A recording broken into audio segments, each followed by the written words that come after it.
Good afternoon, and thank you for coming. On behalf of the class of 1978, I'd like to welcome you all to the first Penn Talks. I am Adrienne Price, the president of the class of the great class of 78, I should say.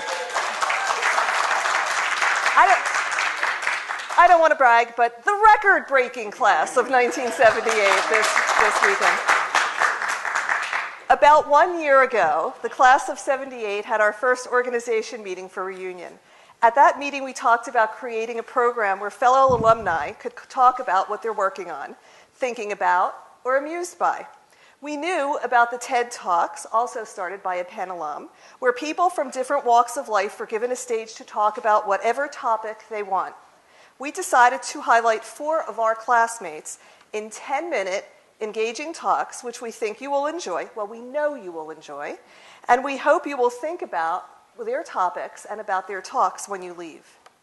Bob Chalfin was the first classmate who volunteered to work on this event and offered to speak. Paul Root Wolpe and Harris Steinberg agreed to present and also volunteered to help make this first Penn Talk a reality. We were very lucky Jennifer Sheikagorio agreed to lend her expertise to this venture, and she's also involved, I'll put a plug in programming the Wharton Club in New York.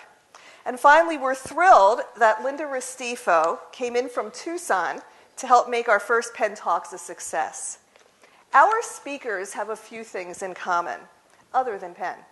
They're all passionate about what they do, and each is committed to using their knowledge to make the world a better place, whether it's making the world more beautiful, more ethical, healthier, or more enjoyable. So, here are the rules. Each speaker will talk for no longer than 10 minutes-ish. At the end of all 4 presentations, they will return to the front of the room where they can then answer questions from you, the audience, or engage in conversation. Other than that, we're the 70s. There are no rules here. So let's begin.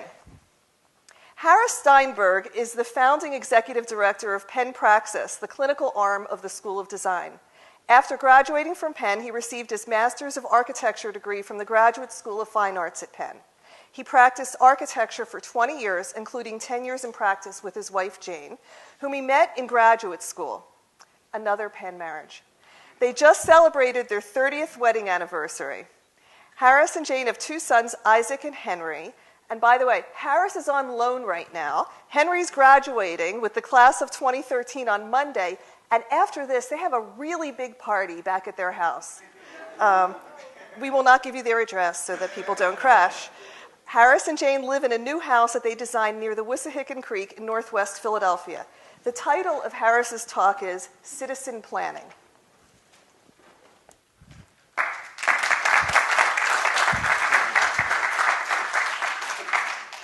Thank you, Adrienne, distinguished panelists and distinguished guests. Pleasure to be here. Let's see. That's me. I don't know how she found that, but clearly mining the yearbook, which had, as I recall, there were no words in our yearbook, right? It was just pictures. Another 70s motif. All right. So Penn Praxis, I'm going to do a hopefully 1 second or 30-second plug for Penn Praxis. Founded in 2001 as a way for faculty and students in the School of Design to actually do real-world projects. So my job as a director is to help facilitate those projects across the 5 disciplines of the school: architecture, landscape architecture, city and regional planning, historic preservation, and fine arts. And then I also get to work on projects myself because I also have an academic appointment in city planning. I'm an architect. I work in planning. We can talk about why that is later. But it's given me tremendous opportunities to do work right here in my hometown. Penn Praxis has done over 100 projects nationally, internationally, and locally, and we've billed for nearly $17 million in professional fees since 2001, so it gives you an idea of the scale of the work. It's completely consistent with President Gutman's initiative to engage locally as well as globally. So I'm going to give you a little bit of a background on one particular project that I did in 2006 to 2008 and use that as a kind of microcosm for this idea of citizen planning, and then leave you with a couple of questions about some bigger issues to see if this kind of model might be useful elsewhere. taking you back to our sophomore year when I took my second semester of American Civilization with Tony Garvin. I don't know if anyone had that, but it's one of my most favorite courses. I was a history major undergrad. And this guy is Alexis de Tocqueville, who was a famous French observer who came to the United States in the early 1830s and wrote an incredibly influential two-volume set called Democracy in America. And one of the most important components of that book that has stayed with me really literally since my sophomore year was the role of voluntary associations in public life, how we Americans will put together essentially nonprofits to do just about anything, build hospitals, jails, build a bridge, you name it. But this is a way that we came together to collectively fill in for where government wasn't either capable, able, or just wasn't functioning at full capacity, which of course sounds familiar. Very different from the monarchies and the social structures of Europe at that time. So remember de Tocqueville as we go through this in terms of the richness of civil society and civic life in America. In 2006, as the director of Penn Praxis, I was asked to lead a planning process for 7 miles of our Delaware riverfront here in Philadelphia. For those of you who are not Philadelphians but remember back from the days at Penn, Penn's Landing, which was kind of willed out of the Delaware River for the bicentennial celebration, has constantly flummoxed us in terms of being a model of riverfront development. We've had graft and corruption and extortion. 2 folks have gone to jail over the ensuing years trying to do some kind of development work on Penn's Landing. And as the decades piled on, and as Philadelphia tried to emerge from near bankruptcy in the early 90s, we really began to lose our muscle in city planning, where we had once been an exemplary city with Ed Bacon leading the charge in the 1960s and 70s. By the 90s and aughts, Philadelphia had become a national joke in terms of city planning, and no other place really was more of an exemplar than the central Delaware, where you had community groups, you had different organizations from the state, from the federal government, from other agencies, all competing for this little patch of earth with no one guiding development. To make matters worse, the Pennsylvania State Legislature, in the dark of night on July 4th weekend 2004, enabled casino gambling in the Commonwealth of Pennsylvania. 2 casinos license would be granted in Philadelphia. And oh, by the way, Philadelphia, you're not going to be able to say where they go, what they look like, or how people get there. So the state legislature, thanks to Vince Fumo, a former state senator, happens to be in jail right now in Ashland, Kentucky, took away our land use prerogative, and Philadelphians were rightly up in arms. But you had Penn's Landing, which had remained undeveloped for about 40 years. You had casinos coming. You had gated communities being proposed for the Delaware. Penn Praxis, when I got there in early 2002, we began to create relationships with the local paper. Now, this is all, of course, pre-digital for the most part. Today, we might do our work differently in sort of the post-Tahrir Square revolutionary kind of social media network. But in the days just 10 years ago, the editorial pages actually were quite important players in the civic dialogue. So we had worked with both the Sunday, the Inquirer, as well as the Daily News in helping to shape public opinion. So when I was asked to do this planning job for the Central Delaware, again, the City Planning Commission still existed, but we as a nonprofit, basically one person in the During wing of the Furness building across the street, with a significant amount of funding from the William Penn Foundation, said we would do it on the following conditions. This would be an open process. It would be completely transparent. The press would be involved. And we would put forward the strategy or our structure of the implementing agency who would be responsible for developing the waterfront in response to the public's voice. This is a chart, which I don't expect you to read it, but I'm giving it to you just kind of as an infographic to show you that over the course of first 13 months and then another 9 or so, we engaged more than 6,000 citizens in about 300 different meetings, working with the papers. Both I was writing op-eds as well as there were editorials being written in news stories. We were able to span mayoral administrations with a number of different partners, different funders, and advisors. But all of this came together in terms of actually creating a vision for the Central Delaware waterfront, which this is an image of basically what it might look like down at Penn's Landing. This is if you were to will away I-95 and actually make this into a connected waterfront, much like some of the great rivers of the world. But this was really meant to inspire Philadelphians that we could reach for the stars. We don't have to take the kind of old transactional deal-making status of our previous decades and try to do something truly exemplary. we created what I call the civic force field, and this is something I'm very much interested in, how you can, with robust civic engagement and intense media scrutiny, keep special interests at bay. There's some very powerful zoning lawyers and others who called the president of the university, the executive vice president, saying, get Steinberg off the case. You know, he's muddying up the works. He's changing the development patterns along the Delaware. And thankfully, the president and the executive vice president were able to say that this is academic freedom. These are just ideas. Don't worry. But there was a lot of tension that was being kind of developed as a result of this process, and the civic force field really kept it whole. One of the things that I'm most proud of, and some of it is actually now turning into development, was the call to reform in the Penn's Landing Corporation. This was the essentially epicenter of graft and corruption along the Delaware for many, many decades.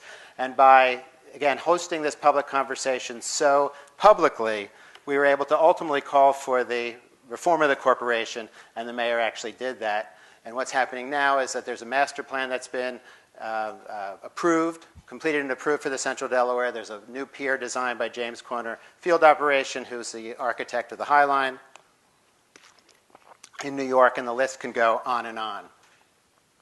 What I'm going to leave you with, though, is not necessarily a downer shot, but I want to sort of take you from the success story in Philadelphia and just posit some kind of thoughts. This is a picture of Port-au-Prince and the slums in Port-au-Prince. I happened to go down there in October. The State Department invited me to come down and help a cultural group who was, do you have 2 minutes? Are we doing okay? Cultural group who was trying to put together an art center as an economic development tool after the earthquake.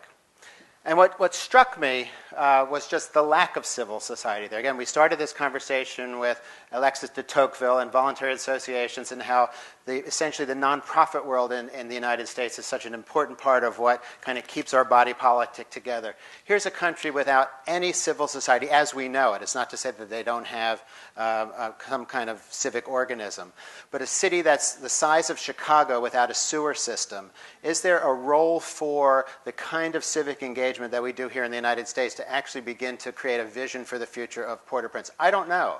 I mean, I came away completely not only challenged but saddened by the conditions there, and wondering if there's something in the roots of our democracy that could be used there. And then I'm going to leave you with a picture that's kind of similar, but this is Breezy Point post-Sandy. And as we know, there are miles and miles of shoreline up and down the East Coast, over 120 some miles in New Jersey alone, 91 jurisdictions all having their own jurisdiction over land use within their municipalities. How do we have a public conversation about how to rebuild our shorelines with the threat of rising sea levels, with the threat of global climate change? So with that, I'm going to turn it over to, who's next? And we'll talk later.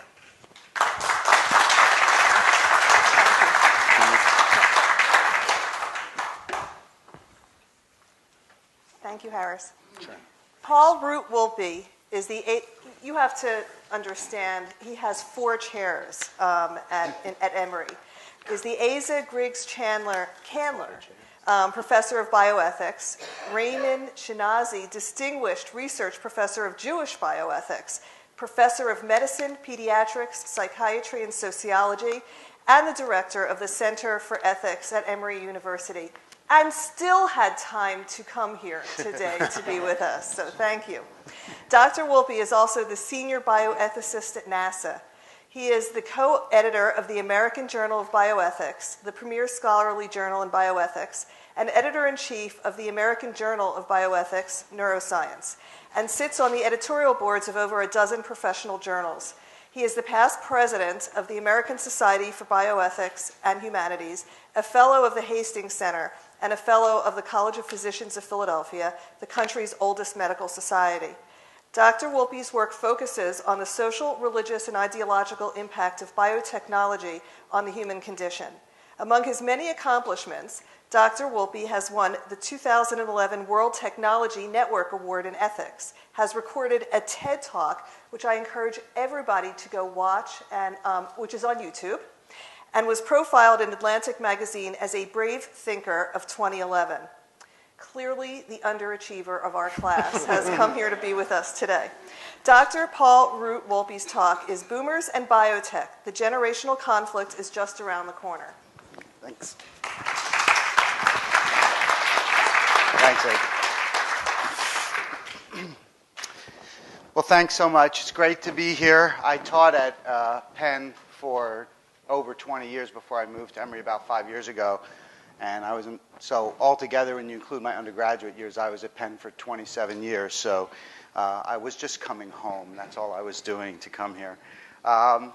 So that's me. I think I still have those glasses in a drawer somewhere. But, and what I want to talk about first is just say a few things about boomers at biotech and medicine. And then I want to make a prediction that isn't a nice prediction, but it's something that I think we all need to think about as we, okay, why did that just happen? Okay. Think we need to think about as we go on over the next couple decades, and I'll explain to you why.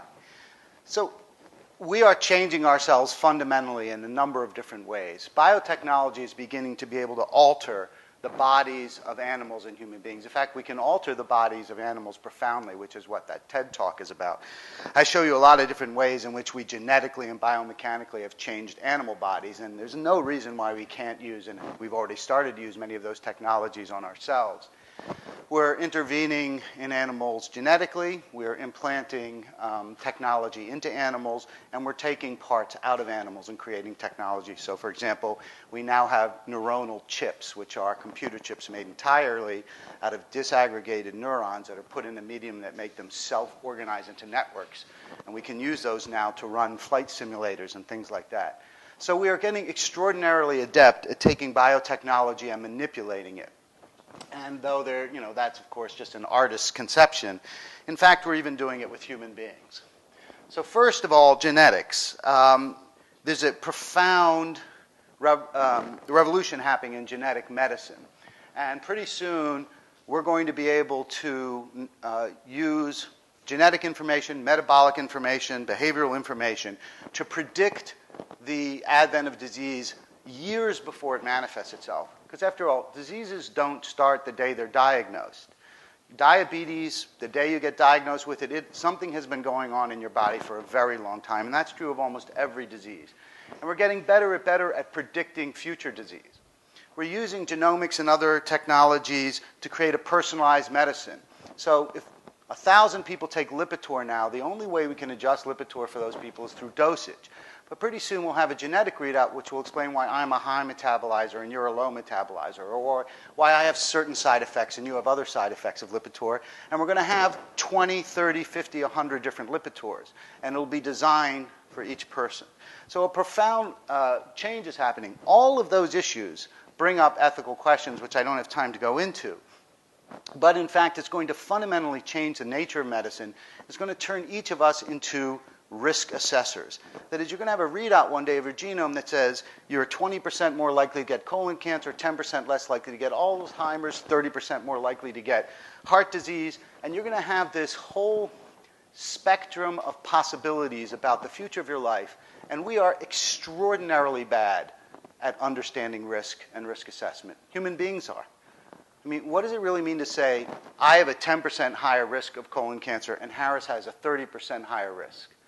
Does that mean anything? Should he do something different than what I do? And what about a 50% risk? We don't know what that means. We're so bad at statistics, and that's why we have state lotteries. Right? The chance of getting hit by lightning is 1 in 10,000. The chance of winning Powerball is 1 in 400 million. If you bought a ticket for Powerball every day since Homo sapiens were invented, you wouldn't have a 20% chance to win the lottery. And yet people spend money on that. In addition, there's a deep ethical and theological piece to this. Over and over again, you see this imagery used when people bring up this idea of altering ourselves so profoundly. When Craig Venter created a new form of life by creating a synthetic genome, you see this picture of creation constantly being used. So the things that confront us are not just ethical and they're not just medical, but they get to the deep questions of our limitations as human beings and how much we should manipulate life and the degree to which it is right, not just ethical, but right in some deep sense, to do some of the things we're doing. In addition, we are beginning to micro-manipulate our mood states. We take cognitive enhancement. We take affective enhancement drugs. Modafinil, which is a cognitive attention-enhancing drug by Cephalon, created by the Cephalon. Something like 80 to 85% of its use is for lifestyle enhancement. There aren't that many people with narcolepsy, which is what it was actually approved for by the FDA. We have created synthetic prosthetics for every part of the body. I don't know if this has the bottom? Great. So that's an artificial bladder, artificial skin. That's a cochlear implant. That's an artificial lung, artificial hand, the Abiomed artificial heart. This is a prosthetic leg that includes computer chips so that it actually senses whether you're running, walking, leaning, and adjusts the leg accordingly. So we are actually able now to manipulate our genome, able now to manipulate our physiology, creating replacement parts for ourselves. This is the artificial retina. This man is profoundly blind, and with the retinal implant and the camera on the side of his glasses, he can actually see, not well enough to read, but well enough to negotiate his world. This guy, JR, has a brainstem stroke, his complete locked-in syndrome. He's alive inside but cannot in any way communicate with the outside world. So they actually implanted electrodes in his brains. That's Dr. McKay and Kennedy of Emory.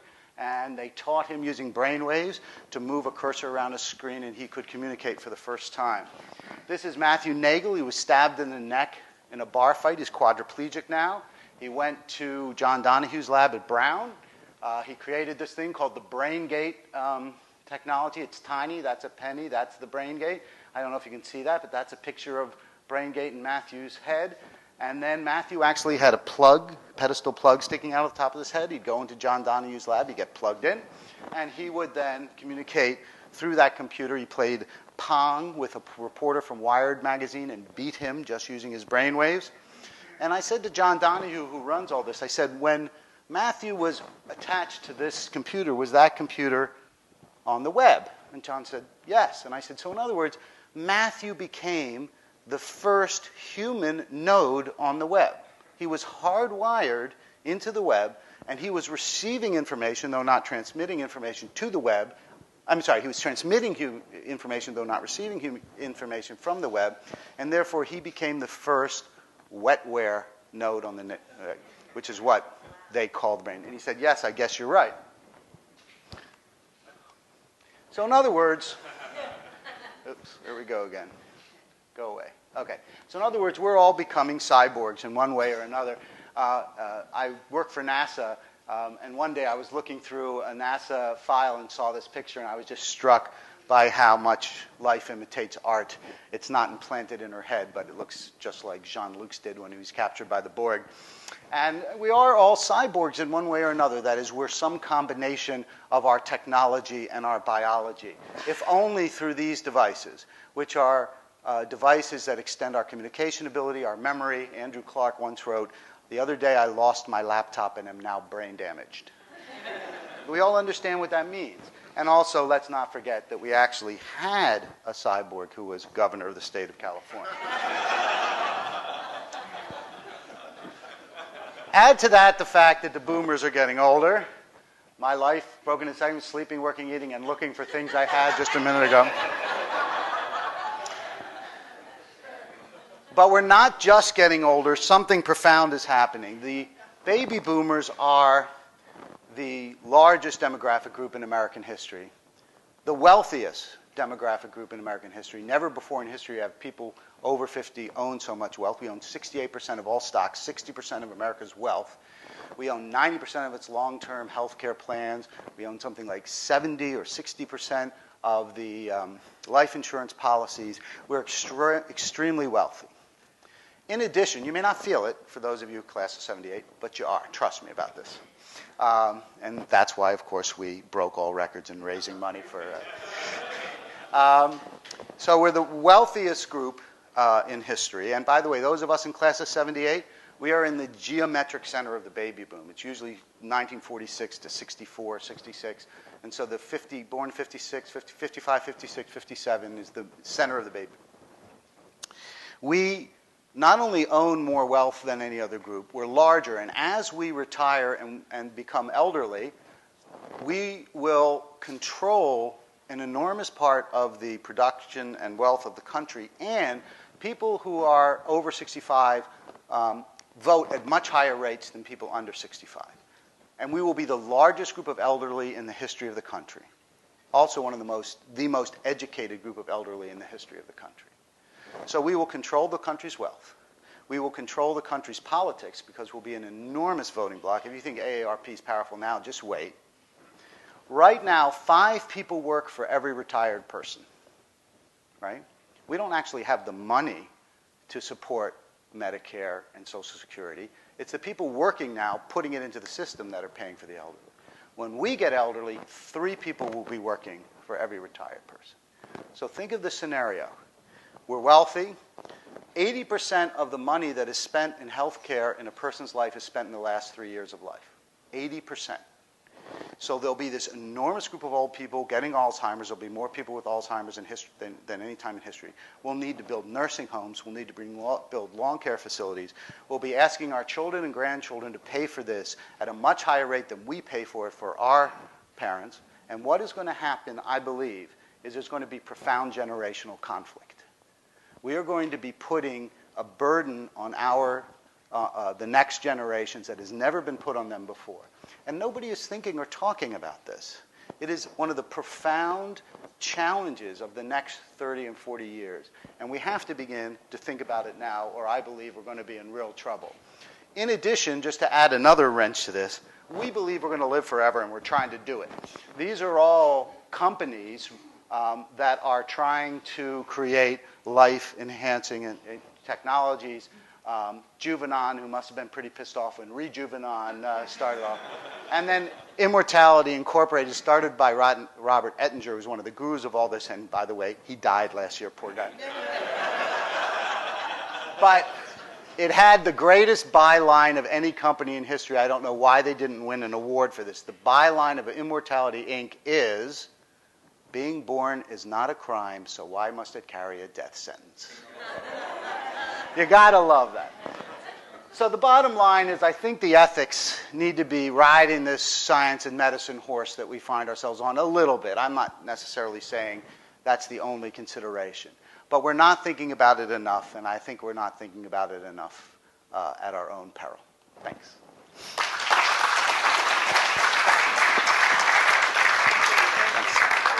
Thanks. Yeah, thank you. Oh, thanks. Thank you, Paul. Linda Restifo is a neurogeneticist studying brain development. She majored in biology at Penn and liked it so much she stayed on to get 2 more degrees here, an MD and a PhD. She, by the way, I don't know about doctors diagnosing themselves, but she has diagnosed herself with Penn nostalgia syndrome, which brings her back to Penn today. And we're happy you're here. Dr. Restifo did her professional training at Harvard Longwood Medical Center in neurology and Brandeis University in neurogenetics. Today, Dr. Restifo is a professor of neurology, neuroscience, and cellular and molecular medicine at the University of Arizona in Tucson. Her professional passion is finding safe and effective drug treatments for children with brain development disorders.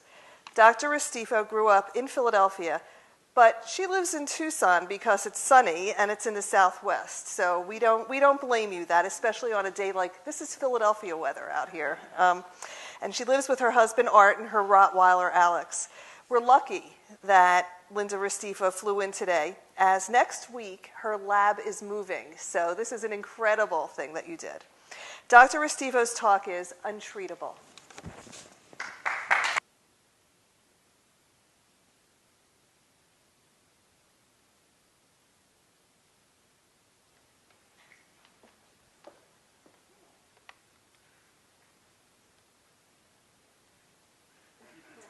Whoa, I haven't seen that one in a while. Okay, so no photos for this talk, folks. Just a few words about some things that I've been thinking about. I don't remember exactly when it happened. It was many years after I left my neurology residency, returning to science with a deep sense of frustration about the lack of effective medications for so many neurological conditions. And it was long after I moved to Tucson and set up my own lab, initially doing research with fruit fly genetics to study how genes and hormones work together to control brain development.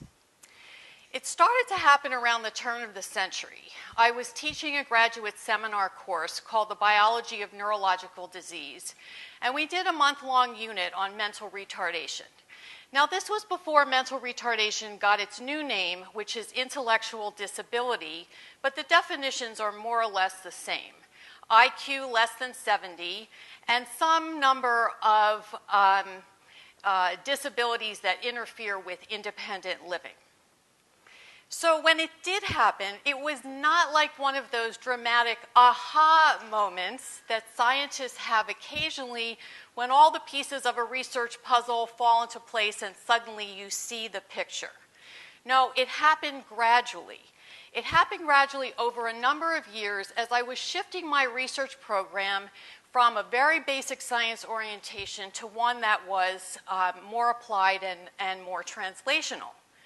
So I think it was about a decade ago when it actually happened that I asked myself, why isn't mental retardation treatable?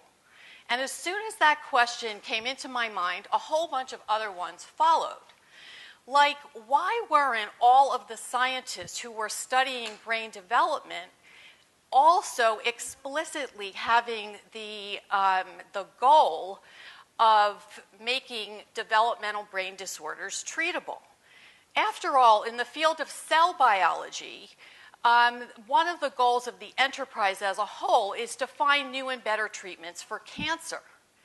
So why was mental retardation 30 or more years behind cancer in terms of treatment-oriented research?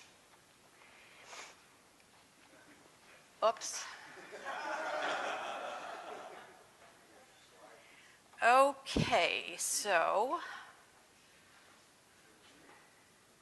somebody help me out here on the, oh, wait a second, hold on.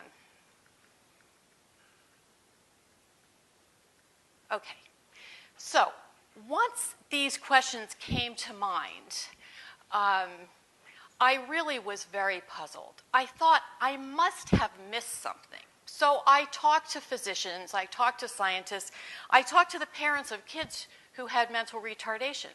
But no, I hadn't missed anything. There was, in fact, a very vigorous effort to develop treatments for Alzheimer's disease for all of the reasons that Paul alluded to in terms of our demographics.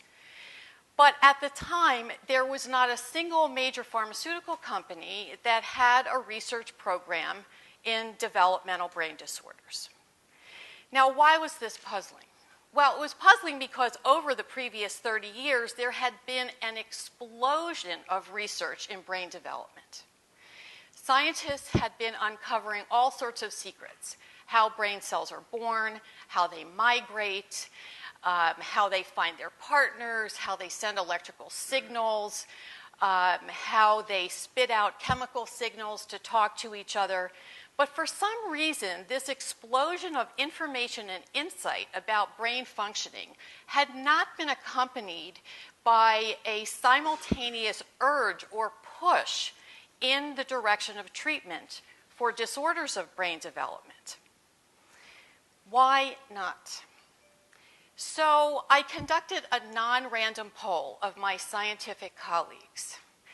And I asked people from all over the country and from a number of other countries a trick question. When, I said, or I asked them, was the last time you heard a pharmaceutical company announce a new drug for mental retardation? And from their facial expressions and body language, I would see hesitation, confusion, befuddlement, usually culminating in a response something like, mental retardation. That's not treatable, is it? Sometimes I would start a research seminar posing this question to the entire audience, and then I could see it. I could see the sort of vague discomfort and confusion spread over the audience. It was very, very clear. No one thought that mental retardation was treatable, and in fact, quite the opposite. They all assumed it was untreatable. But why? Brain development doesn't end at birth. It doesn't end at your kindergarten graduation or even your high school graduation. So one day at a research conference, I asked a colleague of mine whom I respect a great deal. I just sort of threw an idea out to him, and I said, what do you think about the possibility of identifying treatments for mental retardation? And I gave him a specific example of a particular syndrome that's caused by a defect in a particular gene. And he answered without hesitation. He said, oh no, you can't treat that. That's a fixed deficit. So there was part of the answer, a fixed deficit. I recognize that term from medical school. That means it's all over and done with by the time the condition is recognized and diagnosed. But it still didn't really make any sense. So how did this idea of a fixed deficit come about? And I should say, I was struck by the kind of blandness and casualness with which he made the statement, oh, you can't do that. It was as if he said, well, you know, you can't change the orbit of the moon. It was that kind of definitive. So let's just contemplate this for a moment. Intellectual disability affects 1 to 3% of the population. That's more common than congestive heart failure, for which there are many existing drugs and lots more in the pipeline. And yet, until 2 years ago, none of the major pharmaceutical companies had a program for intellectual disability or any other neurodevelopmental disorder. So more hints emerged as I started to more actively challenge the assumption that mental retardation was untreatable when I was around my scientific colleagues. And many of them lined up to tell me how it was a nice idea to treat mental retardation, but it was simply not going to work. So these very well-educated, highly skeptical, critical thinkers made a list of all of the reasons this wasn't going to work. The first thing they said is the brain is just too complex. We don't know enough about the circuits, we don't know enough about the cells, and we don't know enough about the molecules to know what kind of drugs to invent that would be safe and effective. In addition, they pointed out the fact that scientists have very limited access to actual autopsy brain tissue from persons who were intellectually disabled in life. And that's true. For many of the different kinds of intellectual disability, no brain sample from an affected individual has ever been examined under the microscope. Other scientists chimed in.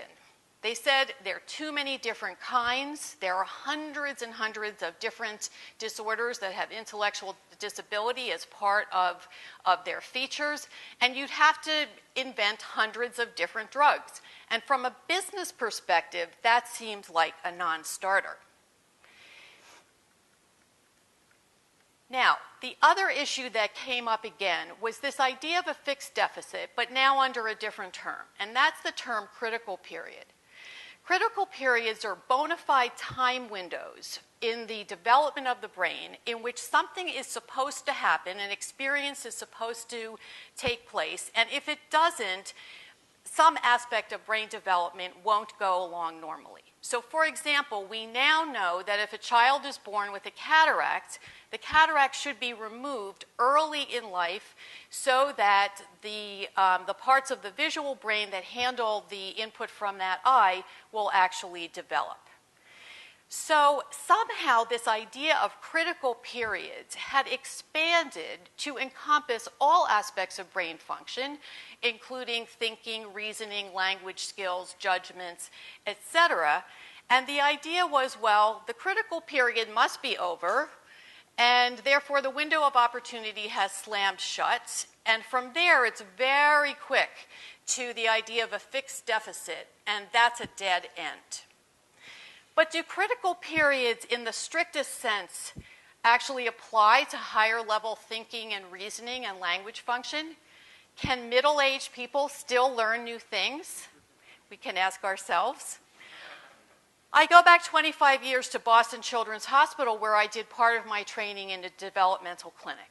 Parents brought in their children for evaluation of concerns about walking, talking, coordination, social interactions, various combinations of these things. One of the main emphases of this clinic was early identification so that kids could get enrolled in early intervention programs for optimal functional outcome. And these programs would include combinations of special education, physical therapy, occupational therapy, and ideally they would be highly individualized. So implicit in this approach is the recognition that even in a child who has some kind of abnormalities of brain development, the brain nonetheless retains some capacity for change. The term that we use is plasticity. So some children are very responsive to early intervention. Some children with autism lose their diagnosis as a result of these interventional programs. And some intellectually disabled adults, if they're moved into a more enriched environment, can have a big increase in their vocabulary, their social interactions, and their capacity for independence. But for several decades, this concept of plasticity was being applied clinically without the next step being taken, which is, can we identify safe and effective drugs that would enhance the process or speed up the process? So today, a sea change is underway. The parents of children with autism have loudly challenged the concept of the fixed deficit, and they have demanded research on treatments. And we owe an enormous debt to them. A small biotech company called Seaside Therapeutics is conducting clinical drug trials in patients with Fragile X syndrome, which is the most common genetic cause of intellectual disability. And most recently, the pharmaceutical giant Roche has opened a neurodevelopmental unit in Basel. So all of this is good. It's very good. But before we get too complacent or self-congratulatory, shouldn't we ask, how do we as a society decide what conditions are treatable and which ones are not treatable? And have we actually made those decisions in the past without even recognizing it? Assumptions can be very, very powerful. And assumptions about what is not possible are particularly powerful because they divert attention, they divert resources, and they can stifle creativity. So for myself, I continue to wonder, why did it take me such a long time to ask, why isn't mental retardation treatable? Thanks very much.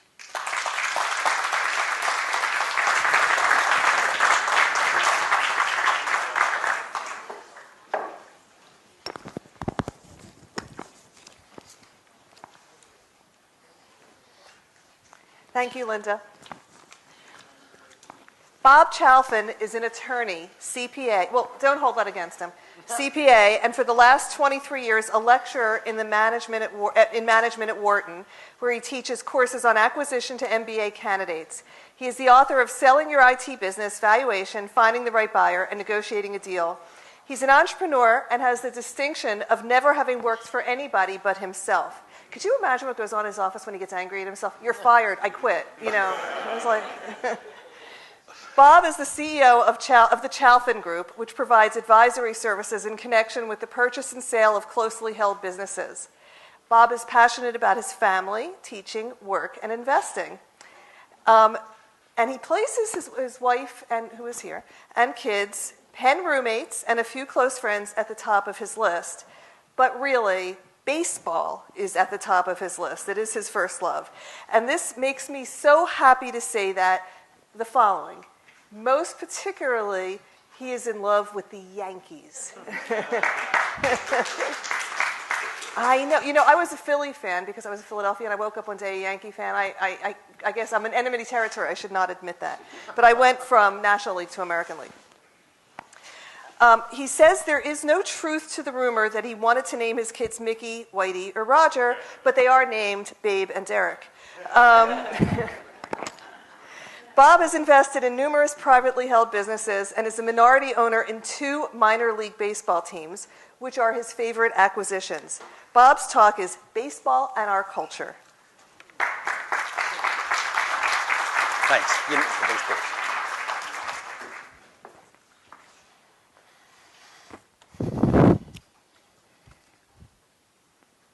Let's see if it works.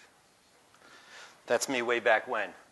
Well, for many of us, baseball began when we were very young, tossing a ball to our parents, our siblings, or a friend.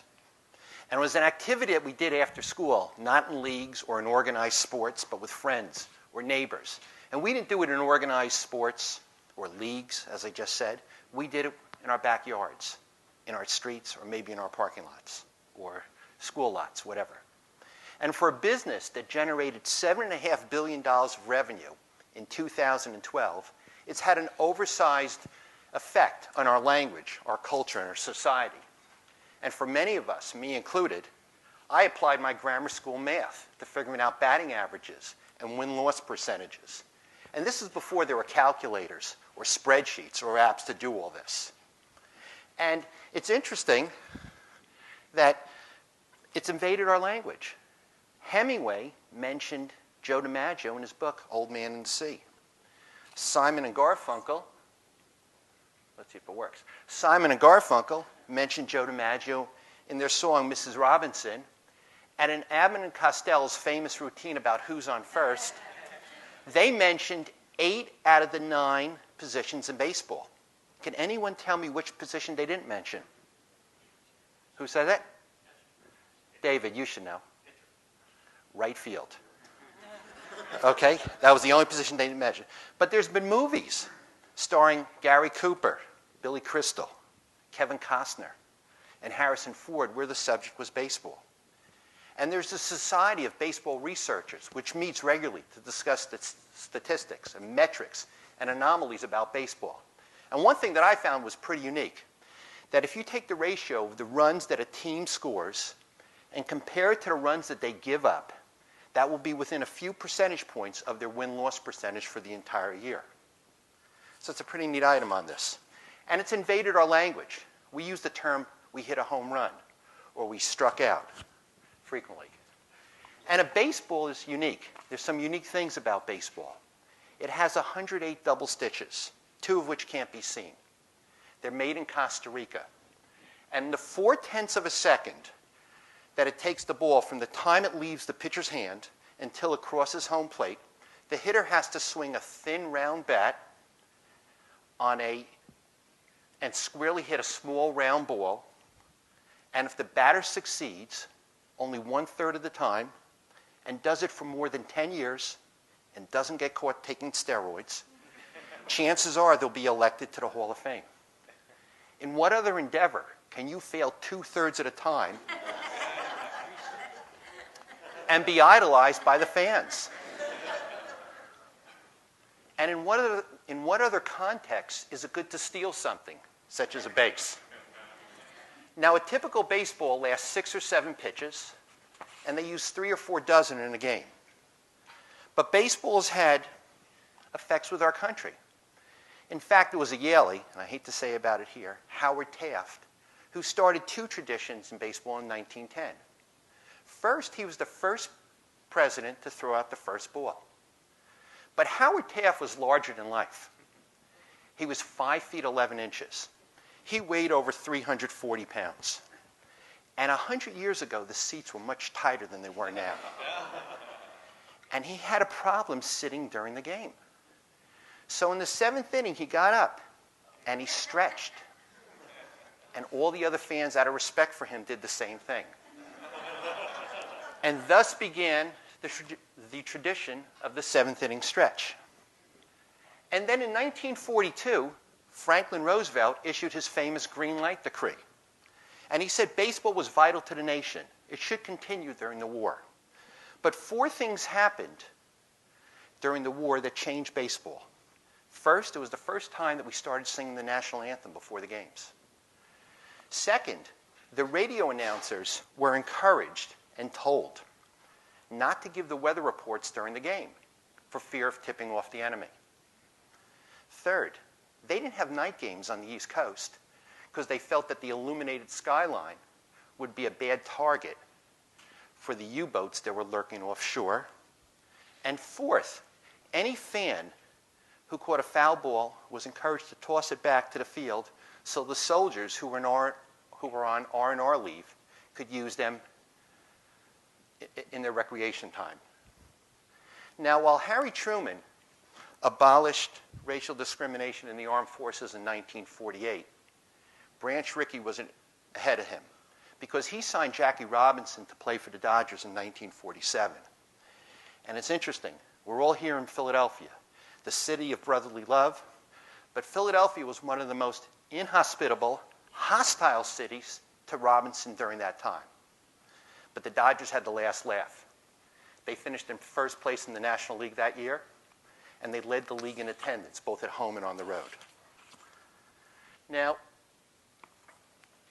do I have it here? Anyone want to guess who was our first ambidextrous president?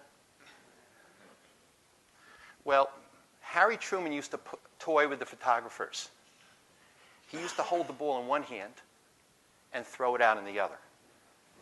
Now, Yogi Berra, the noted baseball philosopher, said that Harry Truman was an ambidextrian.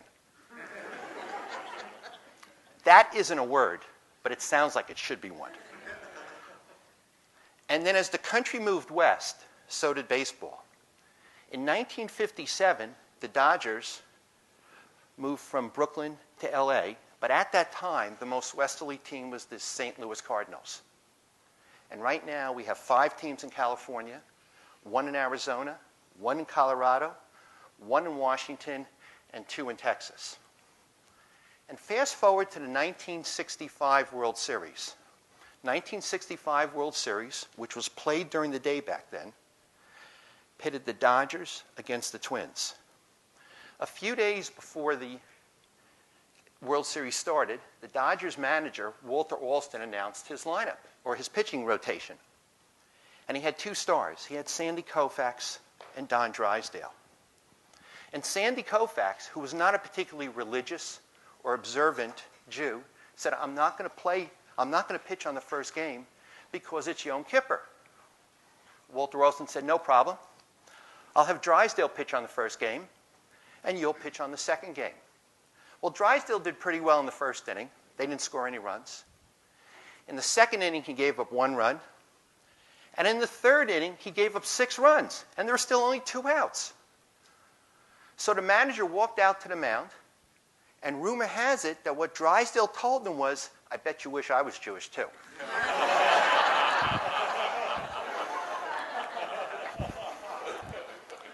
Now, Bush 41 was the first president who played in the College World Series, and he kept his glove in his desk in the White House. And Bush 43 constructed a T-ball court on the grounds of the White House. But before I talk to you about the most famous first pitch, I have one trivia question for you. Who won the 1994 World Series? There wasn't one. There wasn't one because the baseball was on strike that year. And that was Jamie Schwartz who answered that. Now, the most famous first pitch occurred in... The most famous first pitch occurred in Game 3 of the 2001 World Series. Remember, this occurred about a month after September 11th. Yankee Stadium was ringed with police. There were Secret Service agents, and every one of the fans who went to that game had to go through metal detectors. And Bush was pretty nervous that game. He had the issues of the country's security were weighing on his mind, and he dealt with it 100% of the time. But he also didn't want to show that he was weak. And he was very concerned that when he threw the first pitch, it would bounce before home plate. So he went, as soon as he got to Yankee Stadium, he went to the tunnels underneath the stadium and started warming up. Now remember, he had to wear a bulletproof vest. It's kind of tough throwing with a bulletproof vest. As he was warming up, Yankee star Derek Jeter went in to talk to him. And he said, "Mr. President, what are you going to do?" And he said, and Bush told him, he said, "I'm going to throw from in front of the mound." And he said, "Mr. President, this is New York. If you throw in front of the mound, or if the ball bounces, the fans are going to boo." So Bush went out to the mound, and before he went to the mound, they had 6 umpires for a World Series game, because they have one in left field and one in right field. And the 6 umpires stood in a semicircle behind home plate. But the guy who was dressed as the home plate umpire was actually a Secret Service agent. And under his chest protector, he had an Uzi. Now, there's a lot of good news about that night. First of all, no one was hurt.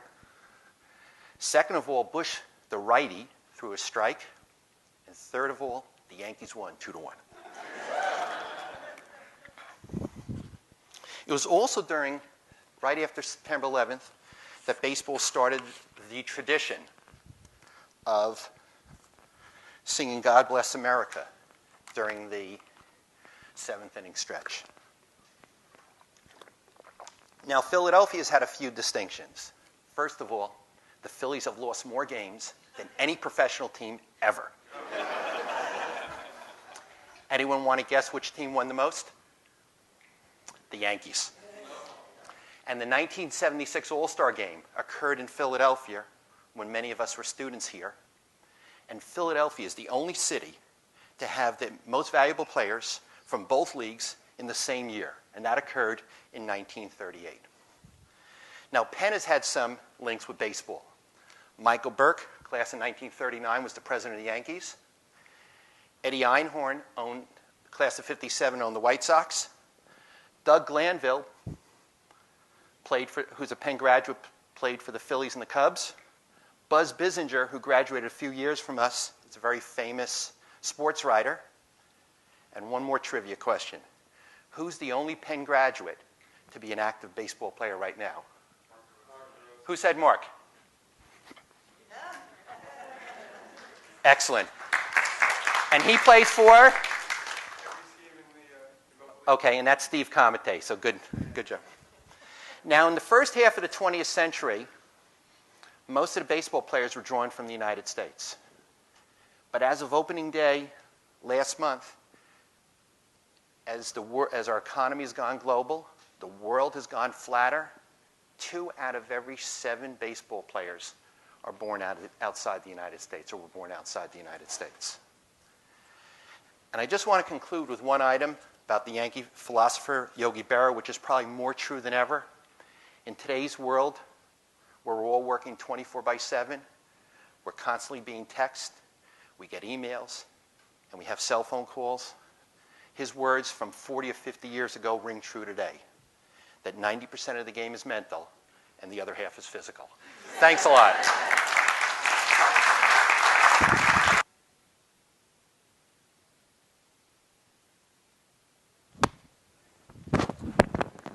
Tripping all over myself. Thank you. That was great. So that ends the presentation part of Penn Talks. And I'd like to invite our 4 talkers up to the stage to answer questions and to give you a sense of timing. We don't want to keep you too long. I would say about 15 minutes of Q&A, and then we will go on with our other activities at the reunion. So let me invite everybody up.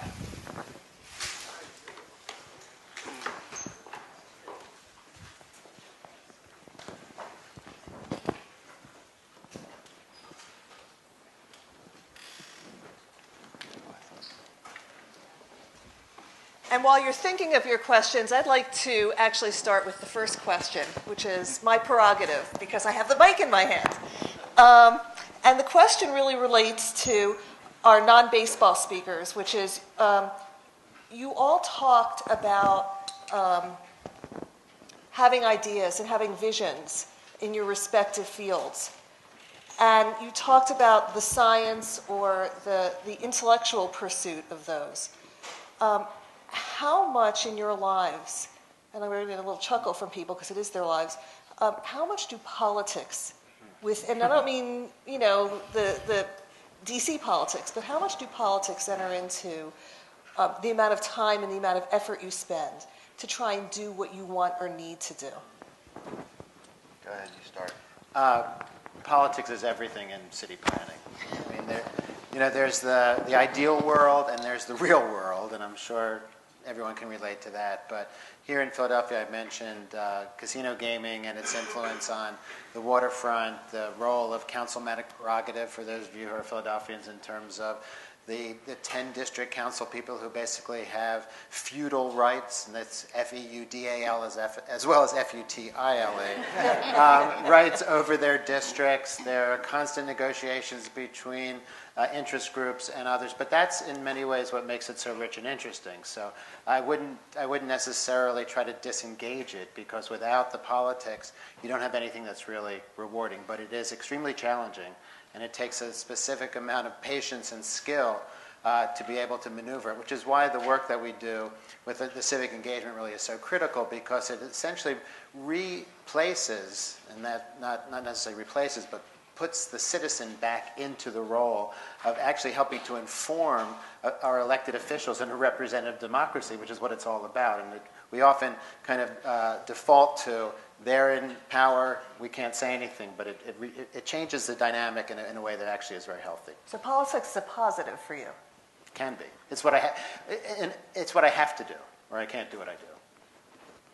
And I'll say, there's politics at every level of the medical system. I mean, if you want to talk about formal politics, we're constantly debating the politics of healthcare in this country. Your favorite piece of legislation, the Affordable Care Act. I just want to say, for any doctors in here, you should be paid. If you're my doctor, I want you paid very quickly and a lot of money. So there's that. But there's also subtle politics. I train hospital ethics committees. And when I do, I tell them, you'll be lucky if a quarter of the cases you get are actually about ethics. What they're going to be about is power struggles in the hospital, communication, people who see something and don't have the ability to fix it, so recast it as an ethical issue so that they can try to get someone on their side. And that's really a lot of politics. So there's micro-politics and macro-politics involved in what I do. Well, I was at Penn for a little over 10 years, and somehow all during that time I was completely oblivious to academic politics, partly because there was this concept of that I believe Elliot Steller was responsible for, a former great provost, one university. So it felt very seamless to go across all the different sectors of the university. But in fact, academic politics can be pretty brutal, and it's not necessarily functional, and it's based on a concept of a power hierarchy that dates back to the 14th century when deans were fighting over resources and influence in the same way that they are now.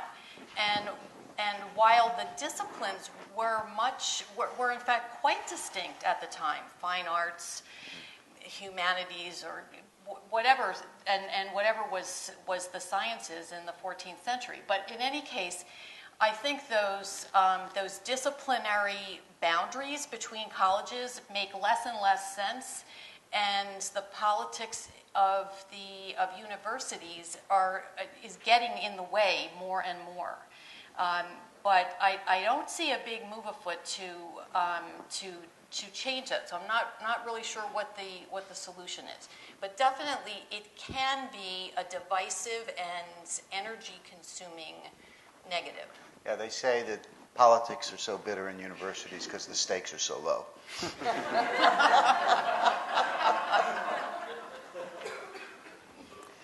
So what I'd like to do is open the floor up for questions. And, okay, in the back, yes. Harris, what you've been able to do with Penn Praxis is really extraordinary. Hi, Rosemary. And I think it's to a large extent because the mayor has been completely and utterly supportive. The current mayor. The current mayor. Yeah. Who's not going to be around. 2.5 years. So, do you feel that you're well enough insulated at Penn to be able to move forward without the support of the next mayor? That's a great question. I mean, for those of you who don't know really the breadth of what we do, and I'll give just a little bit of snippet of the support. Most of the resources that actually drive the work comes from the William Penn Foundation, which is the region's largest foundation. $2 billion corpus. They give away about $100 million a year in environment, arts, and education sectors. And they have invested, I'd say, over the past 10 years, over $8 million in the work that I've done alone through Penn Praxis. So the fact that we've been able to kind of be so well resourced to do the kind of work we do is a key piece of that. The other piece is what Rosemary is saying. Rosemary is saying is that the current administration has been so receptive to it. And when we were first asked to do the work under this administration of John Street, there was a lot of tension. And in fact, the foundation president had to actually say to the mayor, unless you sign an executive order authorizing Penn Praxis to do the work, I'm not going to write a check to actually do the work. So she used the power of the purse to actually force the hand of the mayor so that we could model behavior for the city that had lost the ability to do it. I think Philadelphia's a different place now these days. The Nutter administration has been so progressive. They have really sort of, I think, embraced progressive planning ideals fundamentally. But the risk we face is in a strong mayor system like Philadelphia, the next mayor could come in and not give a fill in the blank about city planning, and all of the good work could go out the window. What we have going in our favor, though, I think, is a significant amount of civic and citizen interest in the issue that in this era of social media, I think it's going to be hard to kind of dissuade the citizenry from kind of, or to have them accept the status quo from before. That said, we at Penn Praxis, and it's a small operation with a small board as a 501c3 subsidiary of the university, are trying to figure out what will keep us relevant and vital in the next administration. So I hope that answered the question. Yes. I'm in healthcare, and this is not my idea, but I recently was at a conference and kind of bridging the gap of ethics and then the future of where we put dollars in treatment. The current model seems to be mostly generated from pharmaceutical companies and their decisions on what diseases to treat. The speaker that I saw had a very interesting concept, totally going the opposite direction, like reading Hebrew. What do you think about the concept of the future of medicine being patient-centric, and the fact that perhaps at birth you could be given a genetic report card, or at some point in time you're given your genome, and people will actually be asked to volunteer or study diseases. So you're trying to go the complete opposite direction, not letting pharma direct the dollars, letting the actual public. So I mean, it kind of bridges some ethics where there's going to be a lot of ethical issues, and it also kind of bridges like what diseases will you be able to treat, or will you want to treat, and how much will the individual patient or the population be able to control that? Does that make sense? Mm-hmm. Do you want to say? So, I mean, the healthcare research dollars come from many different places. Pharma runs private research, but the government runs public research, and it has to stay that way to some degree, because if you let either only people or pharma run it, you would have a big problem with what are called orphan diseases, for example, which are diseases that 5,000 or fewer people get. There isn't a big financial incentive for pharma to look into these diseases, so the government creates an incentive. So it has to always be multifaceted. It can't just sit in any one place. On the other hand, I think that we have a really skewed system of which diseases get attention and which don't. The best thing that can ever happen to a disease is to have a famous person get it. right? And then all this money begins to flow towards it. So is that really the way we want to make these decisions? So there are many models of how you might finance research into healthcare. It really takes a multifaceted, balanced kind of trying to balance many, many different interests. And we've also got all these specialized disease organizations that from NAMI to the Diabetes Association. So there's lots of different voices, and we have to find some way to balance them better. Did you want to say? I wanted to address the personalized medicine and the individual genetic blueprint issue. It's such a great idea in principle, but I can tell you from being involved in the analysis of this kind of data set in families where there's an affected child with something very severe like intractable epilepsy, that the analysis of the data is so non-trivial. It almost takes more energy in terms of cognitive resources to try to interpret the data than it does to generate it in the first place. So I'm not thinking that it's real likely in our lifetimes that the DNA sequence on a credit card is going to be valuable, because certainly primary care physicians are in no position to understand it, and some kind of collaborative interaction between scientists and physicians is very much needed to try to deal with that. But coming back to your original thought, I think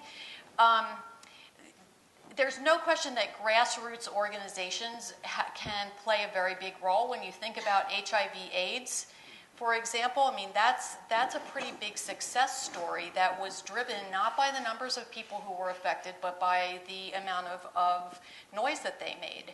So the civic engagement on healthcare policy, on research priority setting could be an even bigger component than it is right now.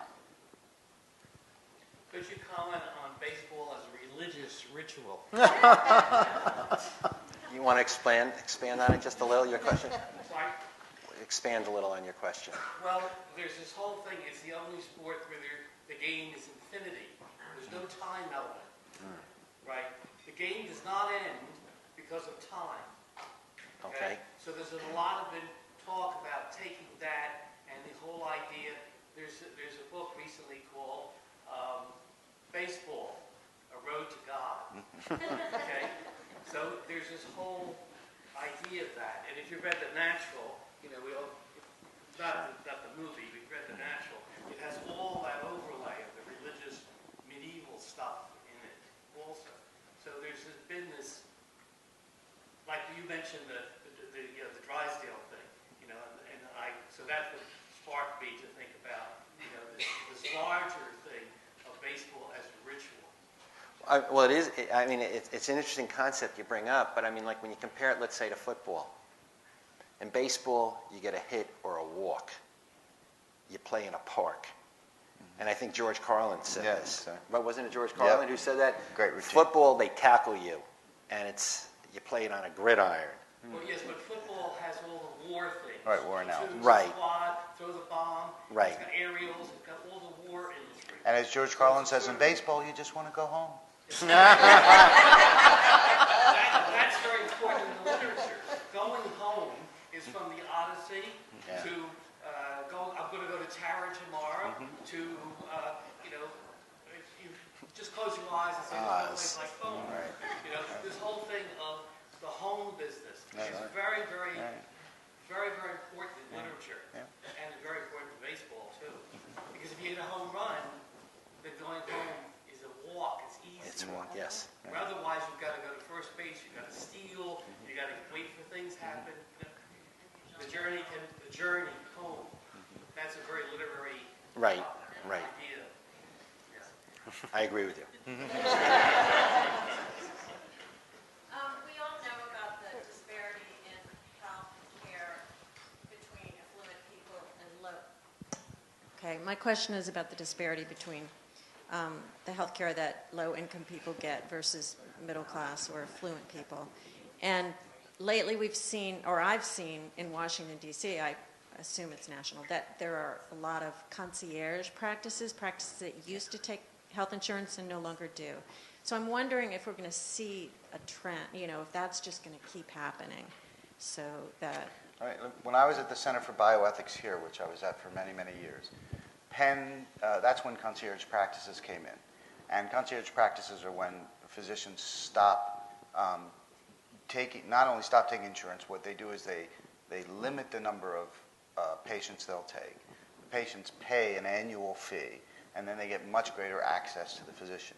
So Penn owned a large number of practices, and some of the practices that they owned wanted to become concierge practices. So they came to us at the Center for Bioethics, and they asked us to give them our opinion about the ethics of concierge practices. It's a problematic concept because it's one of those concepts that has, if everybody started concierge practice, then it would be a disaster. The system can accommodate a certain percentage of concierge practices. So it's not one of those it's right or wrong questions. It's questions, what is the balance in the system? And does the system accommodate the poor people who can't get care? And will 5-8% of the practices becoming concierge systems affect the care that the poor gets? And it turns out that, in fact, so far, they're still relatively rare, and they haven't impacted the care of the poor in any way. So in that sense, right now, the system can accommodate them, and they're really, there are some much bigger questions than the concierge practices about dealing with the poor in our system. Could you just explain what you think the trajectory would be, though, as economic care comes into... About concierge? Well, I think... No, just about the disparity between care that the poor get.